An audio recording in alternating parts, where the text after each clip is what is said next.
दोस्तों, ये कहानी उन लोगों के लिए है जो दूसरों को अपने आप से कम समझते हैं और उन्हें नीचा दिखा देते हैं। तो आइए इस कहानी को सुनते हैं और इसका मतलब समझते हैं। एक बार की बात है और एक बहुत बड़ा बिजनेसमैन एक छोटे से गांव में गया। उसका प्लान था कि उस गांव में एक फैक्ट्री बनवाए।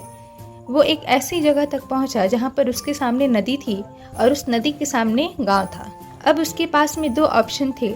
एक कि वो सड़क के रास्ते से घूम करके उस गांव तक पहुंचे, जिसमें करीब करीब 12 घंटे लगेंगे। दूसरे के सिर्फ 30 मिनट लगेंगे एक नाव में बैठ करके नदी को पार कर लेने से। क्योंकि डायरेक्ट कोई रास्ता नहीं था वहां तक पहुंचने का, उसने सोचा एक नाव में बैठ करके नदी को पार कर लूं तो उस गांव में जल्द ही पहुंच जाऊं। तो अपना टाइम बचाने के लिए उसने उस नाव में बैठने का डिसीजन लिया।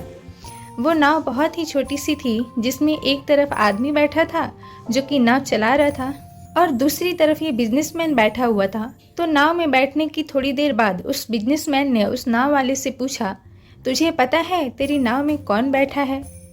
तो नाव वाले ने बड़े भोलेपन से कहा कि नहीं साहब, मुझे नहीं पता, आप कौन हैं? तो बिजनेसमैन ने बोला, अरे तू अखबार नहीं पढ़ता क्या? हर दूसरे दिन मेरी फोटो आती है अखबार में। तो नाव वाला बोला, अरे साहब, मुझे कहाँ पढ़ना लिखना आता है, मैं बहुत छोटा सा था जब मेरे पिताजी गुजर गए थे। तो अपने परिवार का ध्यान रखने के लिए मैं बचपन से ही काम में लग गया और तभी मेरा स्कूल छूट गया। ये सुन करके उस बिजनेसमैन ने उसका मजाक उड़ाते हुए उसको कहा, तुझे पढ़ना लिखना तक नहीं आता है, ऐसी जिंदगी का क्या फायदा? ये सुनकर उस नाव वाले को बुरा तो लगा, लेकिन उसने कुछ नहीं कहा।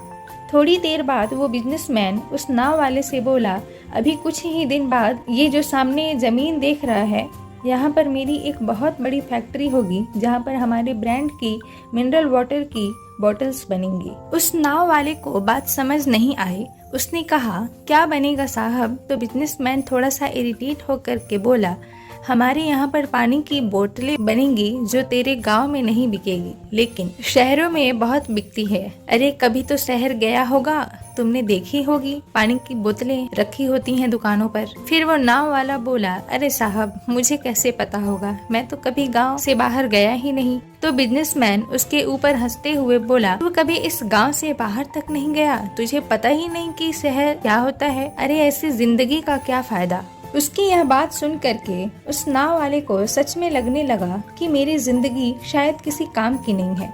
अपनी सोच की वजह से उसका नाव से ध्यान हटा और तभी नाव टकरा गई एक बड़े से पत्थर से, जिसकी वजह से नाव में पानी भरने लगा और नाव डूबने लगी। उस जगह पर पानी बहुत ही गहरा था और किनारा दूर था। नाव वाले को समझ आ गया कि अब इस नाव को बचाने का कोई तरीका नहीं है और वो अपनी जान बचाने के लिए नदी में छलांग मारने ही वाला था। तभी उसने उस बिजनेसमैन से पूछा, साहब, आपको तैरना तो आता है ना? तो बिजनेसमैन घबरा कर के बोला, ऐसा क्यों पूछ रहे हो, मुझे तैरना नहीं आता।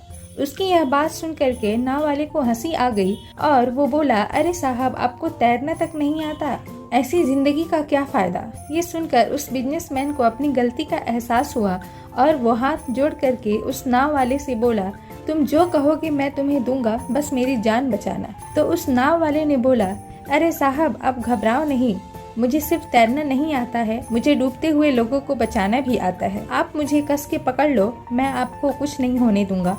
और फिर उस नाव वाले ने न सिर्फ अपनी बल्कि उस बिजनेसमैन की भी जान बचाई। इस कहानी से हमें ये सीख मिलती है कि हमें कभी भी किसी को कम नहीं समझना चाहिए, क्योंकि कब कहाँ कैसे किसकी जरूरत पड़ जाए और कौन मदद कर दे, ये चीज़ हमें नहीं पता होती है। हम कब मुसीबत में पड़ जाएं और सामने वाले जिसके ऊपर हम हंस रहे हैं वही हमारी मदद करे, तो इस वजह से हमें बहुत शर्मिंदगी हो जाती है। इसीलिए कभी भी दूसरों पर हंसना नहीं चाहिए और अपने आप से किसी को कम नहीं समझना चाहिए।